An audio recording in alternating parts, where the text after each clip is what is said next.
छोटा हिस्सा बनाइए। इसमें दो बातें हैं, ध्यान रखना, मैं समझाता हूं आपको। जैसे गाड़ी बनती है, गाड़ी बनने में एक आदमी स्टीयरिंग फिट करता है, टायर फिट करता है, बम्पर फिट करता है, गियर फिट करता है, क्लच प्लेट लगाता है, एक दरवाजा लगाता है, एक विंड स्क्रीन लगाता है। वो सब क्या है? बड़ी मशीन के छोटे हिस्से हैं। वो अपने आप गाड़ी नहीं बना सकते, वो पूरी गाड़ी नहीं बना पाएगा, उसको एक हिस्सा आता है। तो एक हिस्से पे काम कराइए उस टीम से। अगर वो बड़ा हो रहा है और वो छोटी मशीन का बड़ा हिस्सा बन रहा है और उसको पूरी गाड़ी बनानी आ गई है अब, तो फिर वो आपके एम्प्लॉय बनने के लिए नहीं है। अब आप उसको पार्टनर बनाइए तो आपको छोड़ के नहीं जाएगा। और आप उसके साथ एक्सपेंशन में रेवेन्यू शेयरिंग करिए, ईसॉप दीजिए, कंपनी में हिस्सेदारी दीजिए, आप उसको बिजनेस के प्रॉफिट्स में हिस्सा दीजिए, रेवेन्यू का हेयर कट दीजिए, बिजनेस स्ट्रक्चर कर लीजिए उसके साथ, तो वो आपके साथ टिका रहेगा। अभी वो क्यों टिका है? क्योंकि उसको लगता है मैं तनख्वाह पे नहीं, मैं तो अपने आप कमा सकता हूं। तो ये दूसरी चीज है। दो बातें हैं। एक, पहला, क्रिटिकल को रिपीटेबल आप टेक्नोलॉजी से बनाइए। मैं मुंबई में एक आइसक्रीम वाला है, वो पिछले 150 साल से आइसक्रीम बनाता है, खिलाता है, और वो बड़ा फेमस है। दुनिया भर में लोग उसकी आइसक्रीम लेकर के जाते हैं, उसका मिल्क शेक लेके जाते हैं। वो ड्राई आइस में पैक करके देता है, डब्बे में सील करके देता है। और मैं भी देखा, बड़ा अच्छा लगा मुझे देख करके। लेकिन तो बड़ा बड़ा लिखा है कि हमारी देश में कोई दूसरी ब्रांच नहीं है।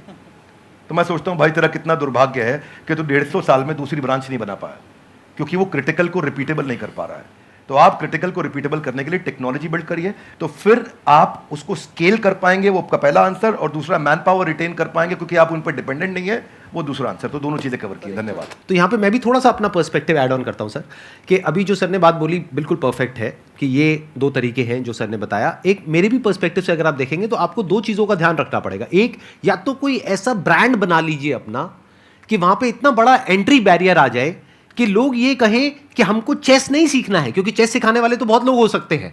वो कहें कि हमको तो इससे चेस सीखना है। जैसे पानी की बोतल का अगर एग्जाम्पल लिया जाए, तो पानी की बॉटल्स तो बहुत हैं, लेकिन जो ब्रांडेड पानी की बोतल है, और वो भी पानी की बोतल के नाम से जो सबसे पहला नाम हमारे माइंड में ब्रांड आता है, वो मुझे बोलने की जरूरत नहीं है, आप लोगों को पता है क्या आता है। पानी के साथ में सिनोनिमस कौन सा ब्रांड है, तो आदमी कहे कि मेरे को तो ये चाहिए, वो नहीं है तो कुछ और चाहिए। तो या तो आप अपना ब्रांड बनाइए, या फिर आप कहते हो कि नहीं मेरे पास में इतना मार्केटिंग बजट नहीं है, या वो वेवलेंथ नहीं है कि मैं अपना खुद का एक ब्रांड बना सकूं जिसकी वजह से एक एंट्री बैरियर क्रिएट हो। तो दूसरा ऑप्शन ये है कि आप एफिलिएट मॉडल पे चले जाइए, सीखो, सिखाओ, उस पर हमारी रेवेन्यू शेयरिंग होगी, वो पहले से एग्रीमेंट कर लो। ये दो तरह के बिजनेस मॉडल्स हैं जो अभी एकदम से मेरे माइंड में आ रहे हैं। इसके अलावा और भी बहुत सारे ऑप्शंस हो सकते हैं। सर, बिजनेस से रिलेटेड मेरा एक क्वेश्चन था। Actually 0 to 5 years old kit बनाई है हम लोगों ने, लर्निंग किट है। एक्चुअली प्रॉब्लम ये आ रही है कि हमारी जो सोसाइटी है वहाँ पे हम लोग वो चीज़ लोगों को समझा रहे हैं, बता रहे हैं, पर वो एक्सेप्ट नहीं कर पा रहे उस चीज़ को। बेसिकली एकेडमिक के जो एजुकेशन की इंडस्ट्री है, इसके अंदर ये बिल्कुल ही अलग है, नया है, और मुझे नहीं लगता कि कोई कॉम्पिटिटर है अभी इंडिया के अंदर इस चीज़ के लिए। तो इस चीज़ पे मेरा ये था कि मैं लोगों को कैसे समझा पाऊँ उस चीज़ को लेके। आपके क्वेश्चन में ना फंडामेंटल आपके थॉट प्रोसेस में 3-4 फ्लॉज हैं, वो समझिए ध्यान से जी। पहला चीज, आपने बोला प्रोडक्ट नया है, अच्छा है, इसका कोई कंपटीशन नहीं है। ये मेरे लिए कोई रेलेवेंस की बात नहीं है। आपके प्रोडक्ट नया है, अच्छा है, कोई कंपटीशन नहीं, इससे फर्क नहीं पड़ता है। फर्क किससे पड़ता है? आपने बोला मैं पेरेंट को बहुत समझाता हूं लेकिन वो एक्सेप्ट नहीं कर रहे। सेल्स का पहला रूल है कि आपको समझाना नहीं है कुछ भी। सेल्स का पहला रूल है कि कैप्चर द इनकन्वीनियंस। इसको ऐसे समझते हैं, जरा हाथ आगे लाइए, बोलिए कैप्चर द इनकन्वीनियंस।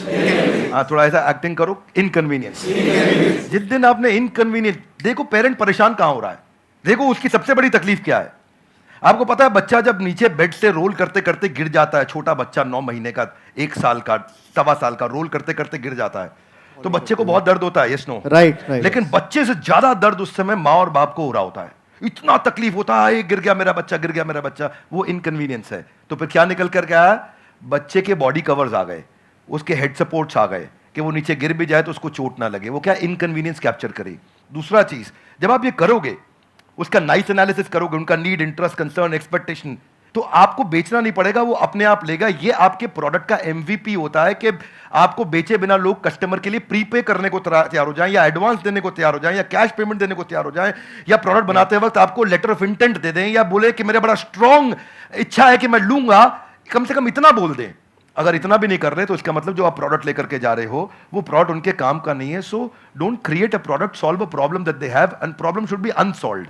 नाउ इसका रूल क्या है? जरा हाथ आगे लाइए, हाथ आगे लाइए, everybody, both the hands out, हाथ आगे लाइए। पहला, कस्टमर की बर्निंग प्रॉब्लम। क्या? दूसरा, उसे ऐसे सॉल्व करो कि कस्टमर मेरे बिना अपने आप सॉल्व। जब आपने ये किया तो आपको ऑर्गेनिक मोनोपोली मिलेगी, आपको लोग पैसा एडवांस में देंगे, और फिर आपका जो स्क्रिप्ट होगा सेल्स का, वो उनकी उस अनसॉल्व प्रॉब्लम के अराउंड होगा। देखो, कस्टमर सिग्नल देता है और अच्छा ब्रांड उसका प्रोडक्ट बना देता है। आपको बातचीत के दौरान कस्टमर ने सिग्नल दिए होंगे, मैं इसलिए नहीं दे रहा, मैं इसलिए नहीं दे रहा, मैं इसलिए नहीं दे रहा। वो जर्नी में घुसो और ढूंढो और उसको कैप्चर करो और फिर वहां से आप प्रोडक्ट बनाओगे। इसके सैकड़ों एग्जांपल्स हैं। आप कहते जाएंगे, मैं देते जाऊंगा, देते पूरा। अब हमारे लिए क्या, हमारे लिए तो ये रोज का काम है। रोज अब तक मैं सैकड़ों हजारों बिजनेस देख चुका हूं जिनको मैं लॉस मेकिंग से प्रॉफिट मेकिंग बनाया। पर हम फंडामेंटल पहली चीज यही है कि आप ये देखो कि अनसॉल्व प्रॉब्लम, जो कि प्रॉब्लम नहीं होनी चाहिए, बर्निंग प्रॉब्लम होनी चाहिए, समस्या नहीं होनी चाहिए, ज्वलंत समस्या होनी चाहिए, और वहां से आप इंपैक्ट क्रिएट कर सकते हो। तो आपने जो प्रोडक्ट तैयार किया है उसमें ये ढूंढिए और सारी पोजिशनिंग वहीं से होगी आपकी। इसको बोलते हैं reason for customer to switch. क्या बोलते हैं? Reason to customer. कस्टमर क्यों स्विच करके आएगा आपके पास में? उसके पास 5 रीजन क्या है, क्या वो 5 कारण है आपके पास आएगा, उनको आइडेंटिफाई करो तो आपका प्रोडक्ट भी वहीं फोकस्ड होगा और आपकी स्टोरी भी वहीं फोकस्ड होगी। धन्यवाद।